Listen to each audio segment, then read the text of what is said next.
Hello guys, welcome back to another video. Today we're gonna see how you can view your Instagram bio history. So Instagram records all of your bio that you have put in since the time you've created your account, and we're also gonna see if you can delete it or not. So first of all, in order to view your Instagram bio, you'll have to open your app and then go to your profile at the bottom right. Then click on this hamburger menu at the top right to open your settings. Then under how you use Instagram, you're going to tap on your activity and then scroll down until you find your account history. Once you find your account history, you can tap on update type and then tap on bio.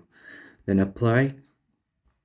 Now this will show you all of your bio that you have put in your account. So all of your history will be here that you have put in since the time you created your account.